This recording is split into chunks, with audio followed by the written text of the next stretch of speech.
Hello everyone, कैसे हो आप लोग। उम्मीद होता है आप लोग ठीक होंगे।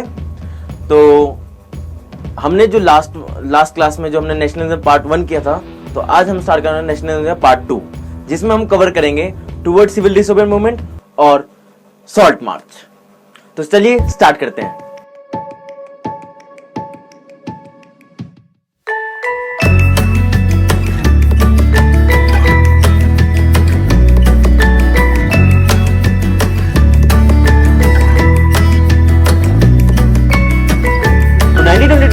चूराचूर इंसिडेंस जो हुआ था, जो उत्तर प्रदेश में है, वहां के जो आदमी थे, वहां पर 22 पुलिसमैन को जिंदा जला दिए थे। और it lets to be violence, क्योंकि पता है हमें कि अगर हमने जो किया वहां से वापस रिप्लाई तो आएगा। तो वहां पर ब्रिटिश जो पुलिस ऑफिसर्स थे, वो लोग ने इनको बहुत मारा, बहुत सारे लोग को मारा। तो इन सब से वॉलेशन क्रिएट हो गया। तो फिर महात्मा गांधी ने क्या किया, in February 1922 Mahatma Gandhi withdraw the non cooperation movement. क्यों? 2 रीजन थे। पहले रीजन है कि वॉयलेंस क्रिएट हो रहा था, दूसरा रीजन है कि उन लोग को भी समझ नहीं था, जैसे उनको प्रॉपर्ली ट्रेन नहीं किया गया था पीपल को कि कैसे हमें नॉन कॉपरेशन मूवमेंट लड़ना है। तो उन्हें अभी अच्छे से पता नहीं था, और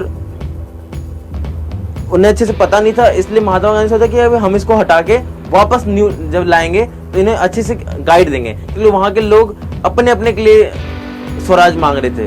कोई अपना रेवेन्यू के लिए कर रहा था, कोई अपना बेगर जो उन लोगों को पैसे नहीं दे रहे थे उनके लिए कर रहा था। लेकिन महात्मा गांधी चाहते थे कि सब एक साथ मिलके बिना किसी वॉयलेंस क्रिएट करके करें। तो जो कांग्रेस पार्टी है वो 2 प्रकार में बट चुकी थी, 2 टाइप में हो चुकी थी। एक थी कंजर्वेटिव्स, एक थी रेडिकल्स। जो कंजर्वेटिव्स में उसमें Motilal Nehru and CR Das and Motilal Nehru एक स्वराज पार्टी फॉर्म करते हैं। और कंजर्वेटिव्स क्या होते हैं, वो लोग जो कंजर्वेटिव्स हैं वो थोड़ा चाहते हैं कि हाँ इंडिपेंडेंस हो, सक्सेस हो, बट इन स्लो प्रोसेस।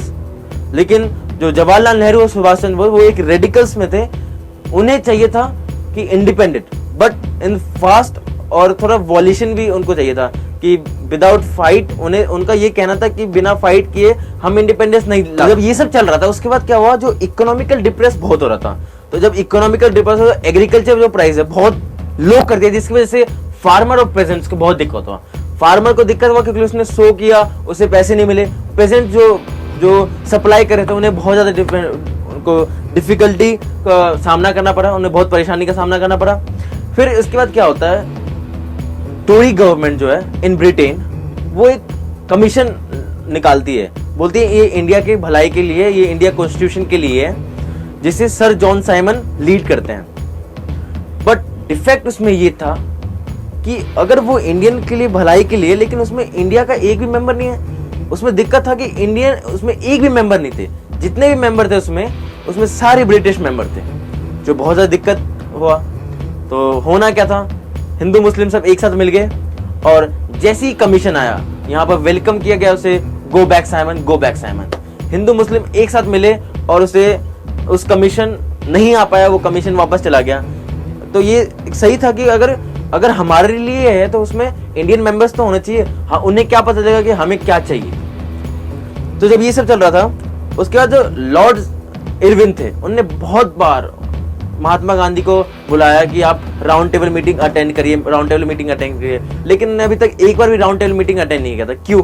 उन्हें पता था कि कुछ होने वाला नहीं है, वो हमारी बात सुनेंगे नहीं, हमारी बात हर वक्त डिनाइल करेंगे। सबसे ज्यादा इंपॉर्टेंट सेशन है जो लाहौर सेशन है, जहां जवाहरलाल नेहरू जो प्रेजेंसी में उनके प्रेजेंसी में एक डिमांड करते हैं कि पूर्ण स्वराज, वी विल गेट पूर्ण स्वराज, हमें पूरा फुल्ली प्योर इंडिपेंडेंट मिलेगा इन 26 जैन 1930।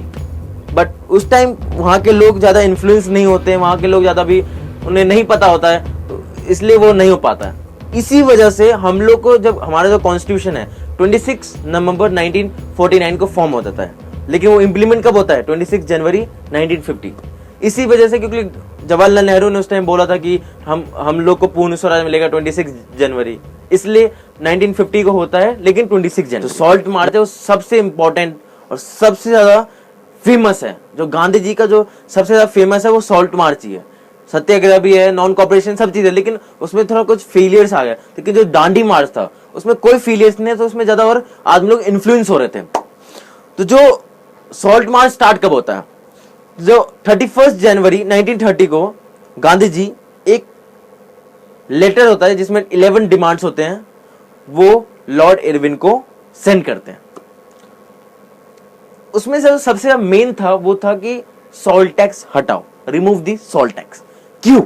क्योंकि जो सॉल्ट है वो एक रिच आदमी भी कंज्यूम करता है, पुअर आदमी भी कंज्यूम करता है। तो रिच और पुअर भी कंज्यूम करते हैं, तो जो रिच है वो तो खरीद लेगा, जो पुअर है वो तो नहीं खरीद पाएगा। तो गांधी जी का कहना था कि आप हमारी कंट्री में आकर सॉल्ट बना रहे हो और हमें तो उसका टैक्स तो मत देने दो, लेकिन नहीं, वो लोग का डिमांड्स है। जब उन्हें ये जो मेन डिमांड था उनका कि सॉल्ट टैक्स हटाओ, लेकिन जब लॉर्ड इरविन का कुछ नहीं आया वापस से लेटर, तो उन्होंने सोचा कि अब मैं करूंगा अपना सॉल्ट, फेमस जो सॉल्ट मार्च है वो। तो Gandhi ji start the salt march with 78 trusted volunteers. उनके जो ट्रस्टेड वॉलंटियर्स थे 78, उनने अपने ट्रस्टेड वॉलंटियर के साथ स्टार्ट किया। 240 miles Sabarmati to Dandi, 240 miles बहुत बड़ा ज्यादा होता है, साबरमती दांडी। अब हमें 6 घंटा लगेंगे अगर पैदल जाएंगे तब, लेकिन उस टाइम उन्हें 10 डेज लगे थे। 10 माइल्स अ डे उन्हें कंप्लीट करने थे। 24 डेज में उन्हें कंप्लीट करना था और 10 डेज अ माइल। अब अगर अच्छे से रोड बन चुका है तो हम अभी 6 घंटे लगेंगे बस। लेकिन इसके पीछे बहुत बड़ा स्टोरी है, दांडी मार्च के ऊपर एक बहुत बड़ा कविता भी लिखा गया है। तो मैं उनमें एक चीज बताना चाहता हूं आपको कि जो उस टाइम जब महात्मा गांधी जब चल रहे थे, तो वहां पर जो उनके वॉलंटियर्स थे उन्हें बहुत ऑफर किया कि हम आपको अपने कंधे पे ले लेते हैं, आप गाड़ी से चले जाओ। तो महात्मा गांधी ने एक चीज कहा था कि अगर कोई भी चीज अगर हम काम करने जा रहे हैं तो हमें उसके लिए मेहनत करके जाना चाहिए। अगर मैं ऐसी गाड़ी पे चले जाऊंगा तो जो मेरे पीछे आदमी आ रहे हैं वो भी फिर हार मान जाएंगे ना। On 6 April he reaches Dandi. 6 अप्रैल को वो दांडी पहुंचे। वहां पर उन्होंने सॉल्ट टैक्स को ब्रेक किया। कैसे किया? उनको जो सी वाटर था उसको बॉईल किया, जो इवेपोरेट हो गया, नीचे सॉल्ट बच गया। जब उनने किया तो हजारों की तादाद में, thousand of people in the country, उन लोग ने ब्रेक किया सॉल्ट मार्च। अब उस टाइम इन्फ्लुएंस आदमी हो रहे थे। और एक और बात, जब गांधी जी अपना जब चल रहे थे और जहां जहां रुकते थे वहां पर आदमी लोग को इन्फ्लुएंस करते थे कि सिविल डिसोबेडिएंस मूवमेंट क्या है, सत्याग्रह क्या है, कि हमें बिना वॉलेशन के हमें जीतना है। तो वो इन्फ्लुएंस करते जाते थे। तो इसकी वजह से जो ये इसलिए फेमस है क्योंकि गांधी जी जब खुद चलते हैं और लोगों से मिल मिल के उनको बताते हैं कि क्या है, वहां के जो सीनियर लोग होते हैं उनको बताते हैं क्या है ये, तो उसकी वजह से ये जो है अब इन्फ्लुएंस होने लगे आदमी। तो इसलिए और लोग ने भी सॉल्ट टैक्स को, एक सबसे फेमस है गांधी इरविन पैक्ट, वो 5 मार्च 1931 को हुआ था, जिसमें से जो गांधी जी थे एक राउंड टेबल मीटिंग के लिए इस टाइम एग्री हो गए थे। वरना हर वक्त पिछली बार जब भी होता था वो मना कर देते। इस बार जब एग्री हुए तो उनका एक था कि गवर्नमेंट जो वहां के जो प्रिजनर्स थे, जो वहां के गवर्नमेंट जो प्रिजनर्स थे, पॉलिटिकल प्रिजनर्स, उन्हें निकाल दिया जाए, उन्हें वापस से निकाल दिया। तो वो लोग ने एग्री किया। लेकिन जब महात्मा गांधी लंदन गए तो उन्हें डिसअपॉइंटेड होकर यहाँ पर वापस आना पड़ा, इसलिए वहां पर कुछ भी बात नहीं बनी। उस टाइम गफ्फार खान और जवाहरलाल नेहरू दोनों जेल में थे। तो महात्मा गांधी ने फिर एक बार सिविल डिसोबेडिएंस मूवमेंट को स्टार्ट किया, लेकिन वो चल नहीं पाया, वो 1934 में वापस हट गया। अब जो थर्ड पार्ट आएगा उसमें हम लोग बाकी का एंटायर चैप्टर खत्म करेंगे। तब तक के लिए नमस्कार।